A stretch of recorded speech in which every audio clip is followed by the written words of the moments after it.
Selamat datang di channel Detektif Sanji, tempat berkumpulnya para pecinta One Piece yang haus akan teori, fakta tersembunyi, dan pembahasan mendalam seputar dunia ciptaan Eiichiro Oda.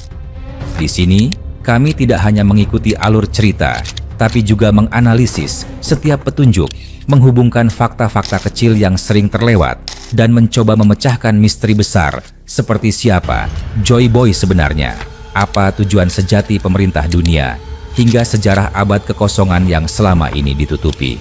Setiap video di channel ini disusun dengan riset yang mendalam, sudut pandang kritis, dan tentunya semangat nakama sejati.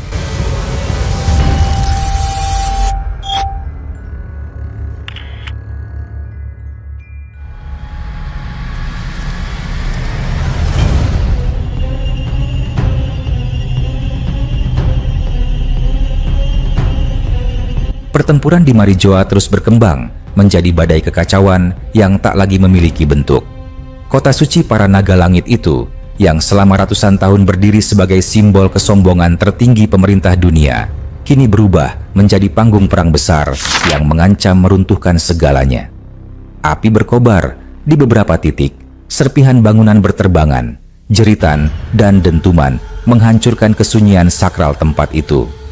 Udara dipenuhi pekatnya asap, debu, dan hawa haki yang saling bertabrakan. Di tengah semua kekacauan itu, Garling dan Nusjuro sudah kehabisan haki. Tubuh mereka terasa seakan menolak untuk bergerak. Setiap sendi berteriak kesakitan setelah gagal menjatuhkan dragon dengan serangan pamungkas. Wajah mereka pucat, napas tersengal, namun mata masih menyala dengan kemarahan dan tekad. Keduanya tidak runtuh karena kelemahan, melainkan karena perubahan situasi di luar dugaan. Serangan terakhir yang seharusnya dapat menembus pertahanan pemimpin revolusioner ternyata dipatahkan begitu mudah, membuat mereka terpaksa menunggu bantuan Gorosei lain untuk memberikan penyaluran haki baru. Namun, penyaluran itu mustahil dilakukan dalam kondisi seperti ini. Pasukan revolusi sudah bersumpah untuk memblokir segala jalan menuju tempat Garling dan Nusjuro berada. Anggota pasukan revolusi, meski banyak yang hanya manusia biasa, tanpa kekuatan buah iblis, bertarung seolah hidup mereka dipertaruhkan untuk hari ini saja. Setiap dari mereka berdiri sebagai tembok hidup, menghadang para Gorosei lain dan para kesatria suci dengan segala cara.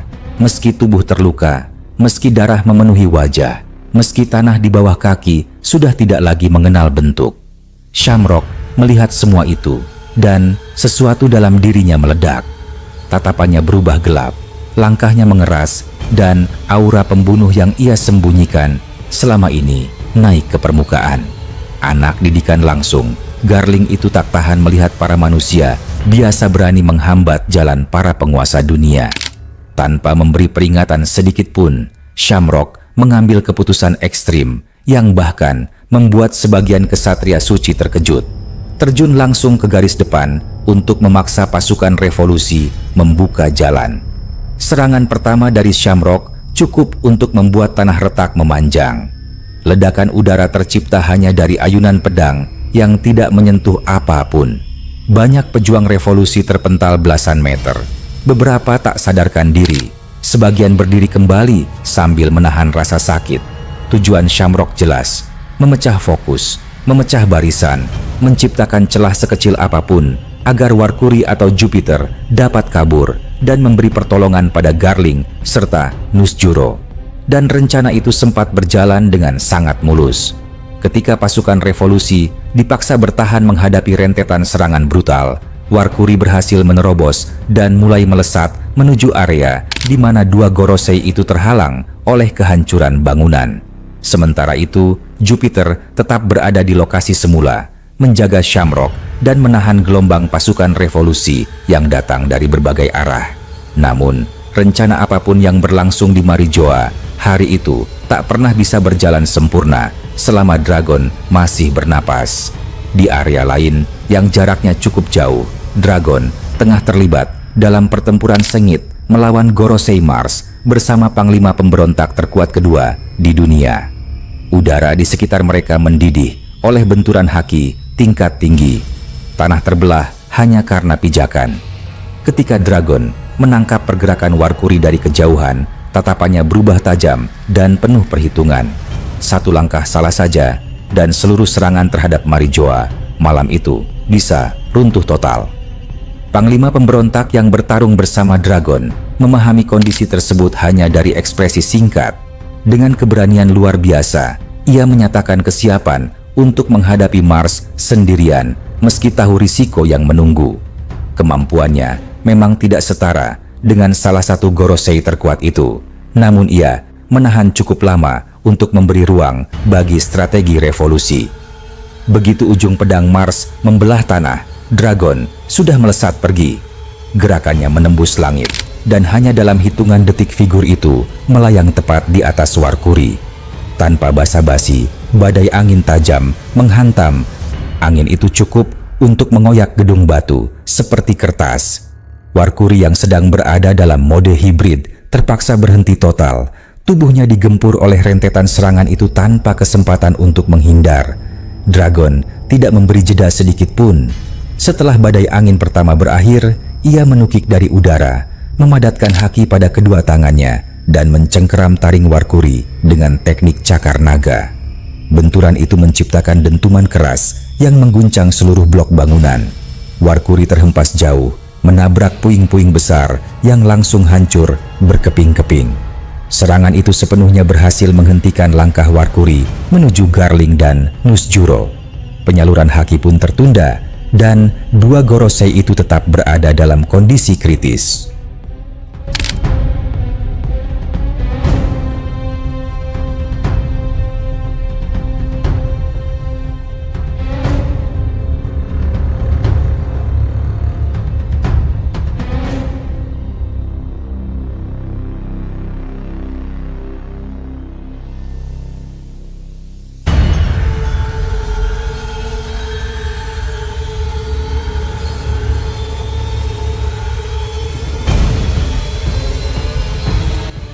Shamrock melihat semua itu dari kejauhan.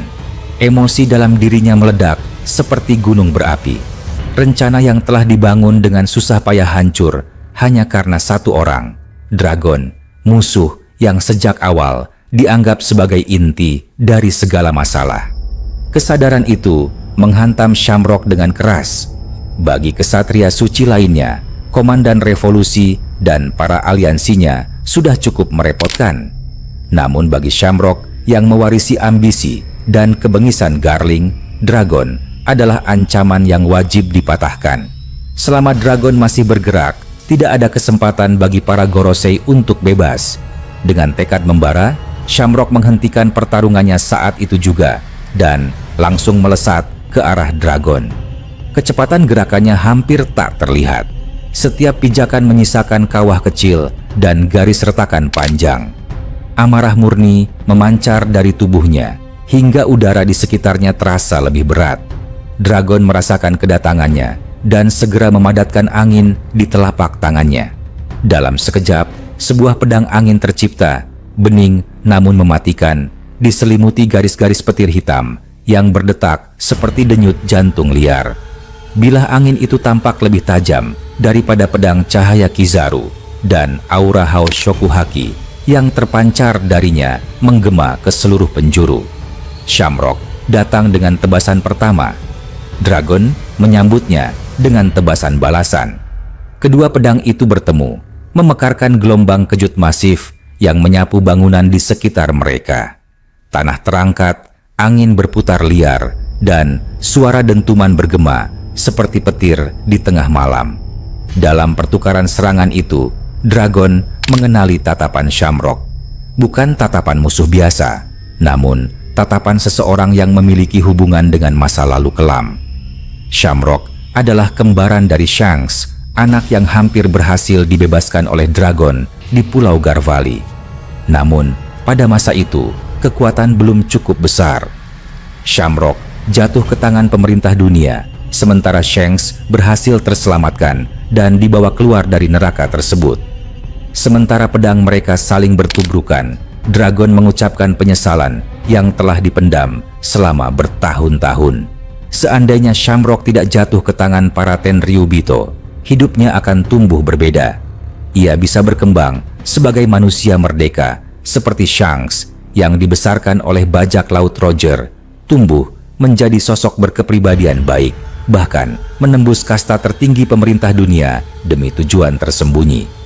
Shanks lah yang memberikan informasi paling rahasia tentang Marijoa, termasuk lorong-lorong tersembunyi dan ruangan bawah tanah yang bahkan para mantan admiral pun tak pernah akses. Informasi itu yang kini memungkinkan Dragon mengguncang jantung kekuasaan dunia. Namun Shamrock telah sepenuhnya dicuci otak oleh pemerintah dunia, diwarisi sifat bengis Garling, dan tidak lagi memiliki ruang bagi kata maaf maupun penyesalan. Serangan-serangan pedangnya semakin liar, semakin agresif, seolah ingin membungkam masa lalu dengan kekuatan.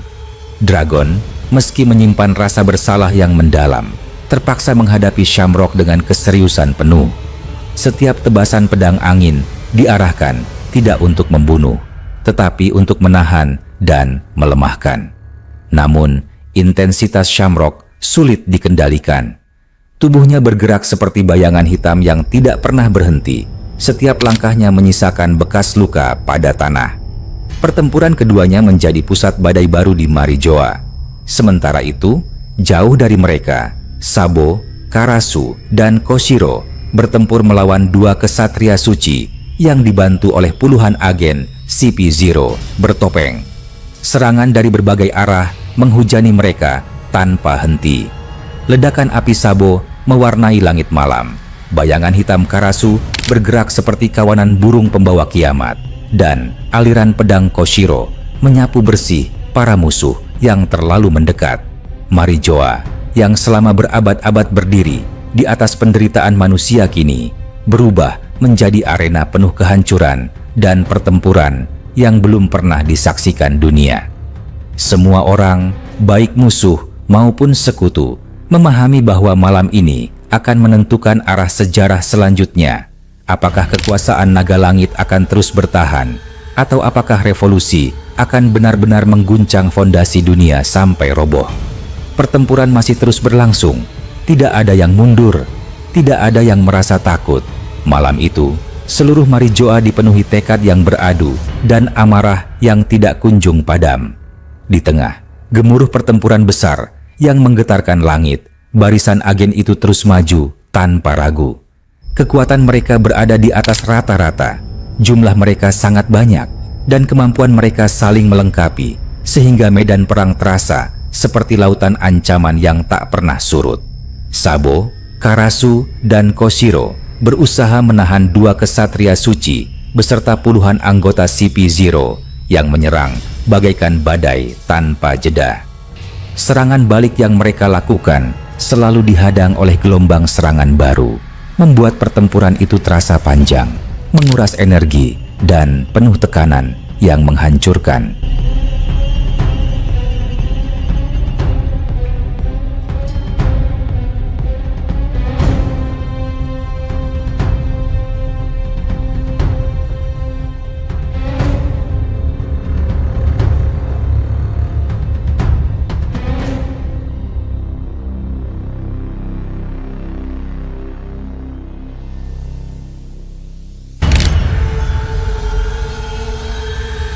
Sementara itu, di daratan luas negeri para raksasa Elbaf, cahaya matahari memantul pada reruntuhan bangunan raksasa yang hancur karena dentuman serangan para pejuang.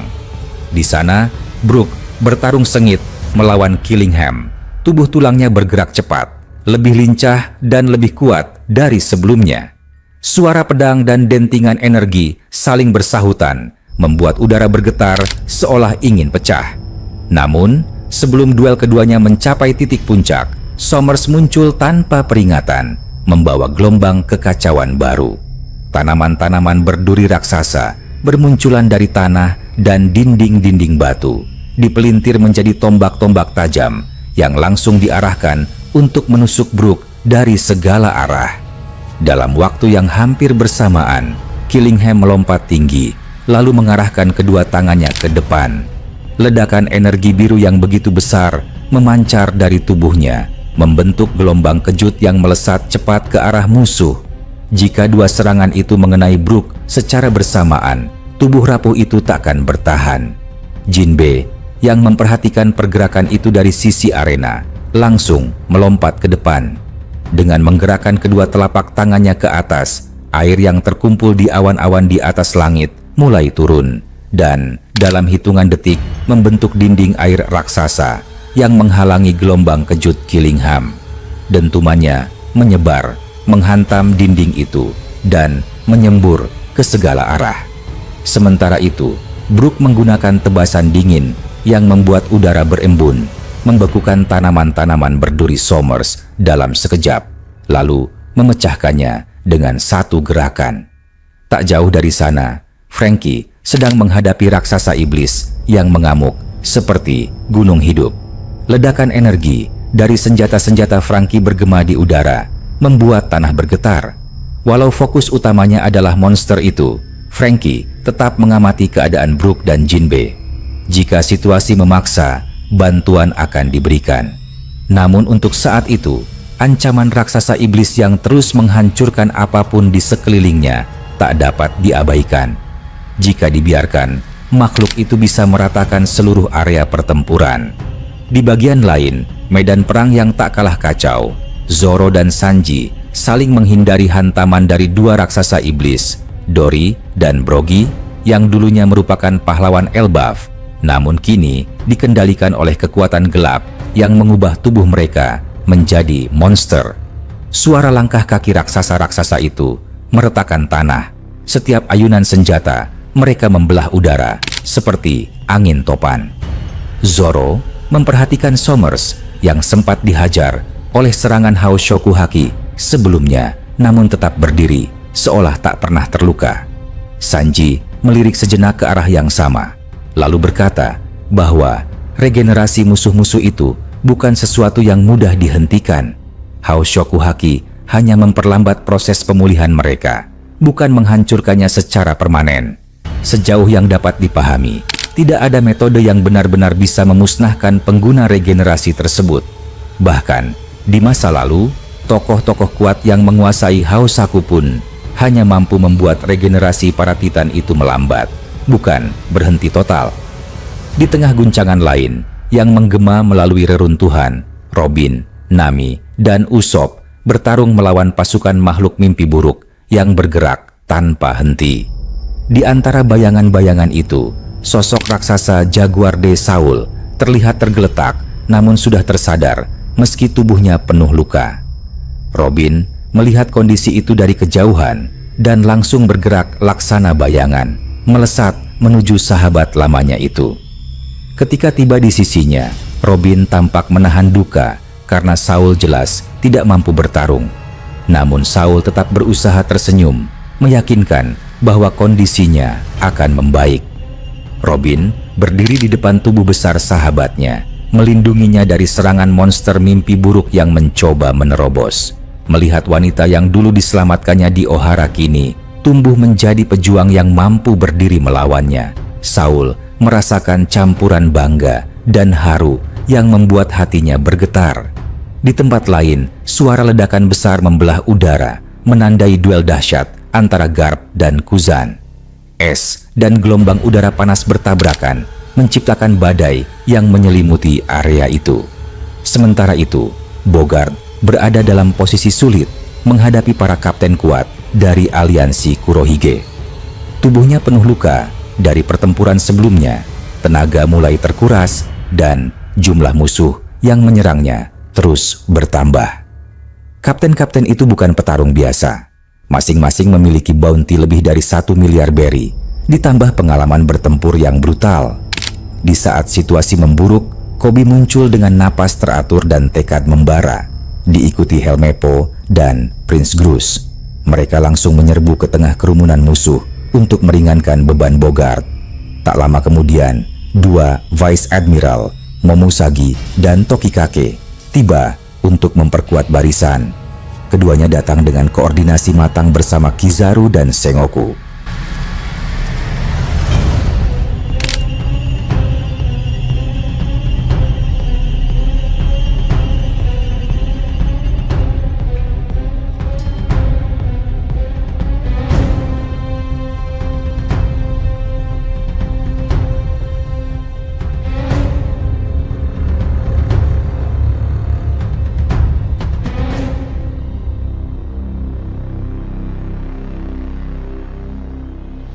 Rencana telah disusun.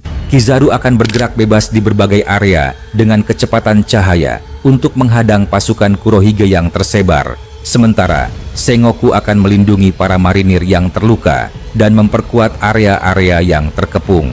Dengan berkumpulnya para pejuang itu, tekanan pada Bogart berkurang, memungkinkan pasukan marinir untuk mendapatkan kembali ritme pertempuran. Di perbatasan pulau yang kacau, Bong Punch dan Monster terus berusaha bertahan melawan aliansi Kurohige. Lawan mereka bertarung dengan penuh percaya diri. Tubuhnya masih segar karena baru tiba di arena pertempuran. Sementara Bong Punch sudah terluka parah, Monster tetap memaksakan diri. Namun, setelah beberapa serangan brutal, Bong Punch akhirnya jatuh tersungkur. Monster tak menyerah. Meskipun tubuhnya sendiri hampir berdiri, ia memaksa diri menahan tubuh tuannya, lalu membawa Bong Punch kabur dari area itu, menjauh dari seorang aliansi Kurohige yang tidak mengejar, karena fokus utamanya adalah semakin masuk ke dalam pulau untuk mencari target lebih besar. Di depan bangunan tengkorak raksasa, Shanks dan Kurohige kembali terlibat pertempuran mematikan. Benturan kekuatan mereka membuat langit terbelah, membuka celah bagi Lokiru dan Hongo untuk menerobos masuk ke dalam bangunan tersebut. Target mereka jelas, menghentikan Avalo Pizarro yang kini telah menyatu dengan pulau dan sedang mengendalikan seluruh struktur Hachinosu dari dalam. Namun, begitu mereka memasuki ruangan gelap tersebut, langkah mereka langsung dihentikan oleh Van Augur yang telah menunggu bersama 3 unit Seraphim. Tubuh para Seraphim itu dipenuhi bekas pertempuran, namun program regenerasi mereka memungkinkan kondisi pulih hingga setengah kekuatan semula. Meskipun bukan kemampuan penuh, tingkat bahaya mereka tetap tinggi. Van Augur sudah memprediksi bahwa ada yang akan mencoba menghentikan Pizarro, sehingga ia menggunakan teleportasinya untuk membawa para Seraphim masuk lebih dalam dan menyembunyikan diri di tempat strategis. Dengan kecerdasan tinggi dan persiapan matang, Van Augur menjadi lawan yang sulit ditebak. Hongo memahami betapa berbahayanya kejeniusan Augur. Di antara komandan Titan, hanya Devon yang dapat menandingi kecerdasan pria itu. Tanpa banyak kata, Lakiru mengencangkan ikatan pada sarung tangannya. Sementara, Hongo menarik napas panjang sebelum mempersiapkan senjata-senjatanya.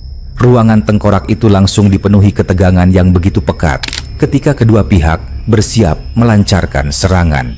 Pertarungan itu bukan sekadar bentrokan kekuatan fisik. Itu adalah pertempuran strategi, kecepatan, kecerdasan, dan keberanian yang akan menentukan masa depan seluruh pulau Hachinosu. Dalam dunia yang sedang diguncang kekacauan dari segala arah, setiap pejuang, setiap aliansi, dan setiap musuh bergerak demi tujuan masing-masing, menciptakan pertarungan besar yang kelak akan dikenang sebagai salah satu titik balik paling mengerikan dalam sejarah era bajak laut.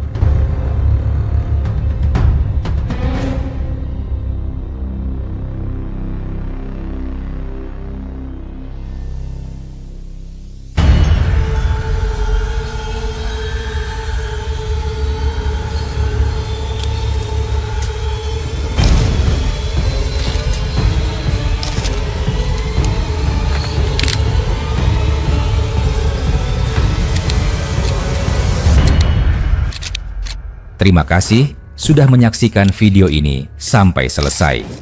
Kalau kalian menikmati konten ini, jangan lupa klik tombol like, tinggalkan komentar di bawah, karena semua teori dari kalian juga sangat berarti dan bisa jadi bahan diskusi di video berikutnya. Dan tentu saja, klik subscribe serta aktifkan lonceng notifikasi supaya kalian tidak ketinggalan update terbaru dari kami.